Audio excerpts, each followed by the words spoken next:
এবার আরো চমক দিয়ে স্কোয়াড ঘোষণা করলো বিসিবি, যেখানে এবার টেস্টেও ডাক পেয়েছেন তানজিদ হাসান তামিম। তবে অবশেষে প্রায় 50 গড়ে ঘরোয়া লিগে রান করা অমিতকেও সুযোগ দিয়েছে বিসিবি। এদিকে নাইম হাসানের সাথে স্কোয়াডে ফিরেছেন তাসকিন শরীফুল। পাকিস্তানের বিপক্ষে টেস্ট দলের স্কোয়াড নিয়ে থাকছে প্রতিবেদন।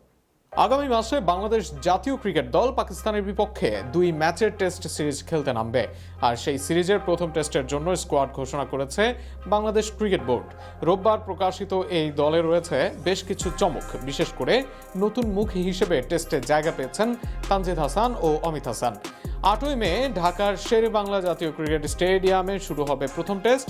দ্বিতীয় টেস্টে অনুষ্ঠিত হবে 16ই মে সিলেট আন্তর্জাতিক ক্রিকেট স্টেডিয়ামে। এই সিরিজটি 2025-27 আইসিসি বিশ্ব টেস্ট চ্যাম্পিয়নশিপের অংশ। স্কোয়াডে অধিনায়ক হিসেবে আছেন নাজমুল হোসেন শান্ত। তার সঙ্গে রয়েছেন মাহমুদুল হাসান জয়, সাদমান ইসলাম, মমিনুল হক, মুশফিকুর রহিম, লিটন দাস ও সহ অধিনায়ক মেহেদী হাসান মিরাজ। তাছাড়া অভিজ্ঞ তাইজুল ইসলামের সাথে নাইম হাসান আছেন স্পিনে। পেস ডিপার্টমেন্টে ইবাদত হোসেন, শরীফুল ইসলাম, তাসকিন আহমেদের সাথে স্পিড স্টার নাহিদ রানাকেও রাখা হয়েছে গুরুত্বপূর্ণ এই টেস্ট সিরিজে। সবচেয়ে বড় চমক এসেছে 2 নতুন মুখে। সীমিত ওভারের ক্রিকেটে ইতোমধ্যে নিজেকে প্রমাণ করা ওপেনার তানজিদ হাসান প্রথমবারের মতো টেস্ট দলে ডাক পেয়েছেন। প্রথম শ্রেণীর ক্রিকেটে 25 ম্যাচে 1792 রান করে গড়ে 40 রান করা এই বাঁহাতি ব্যাটারকে দীর্ঘ ফরম্যাটে সম্ভাবনাময় মনে করছেন নির্বাচকরা। অন্যদিকে মিডল অর্ডারের ব্যাটার অমিত হাসানও পেয়েছেন প্রথম ডাক।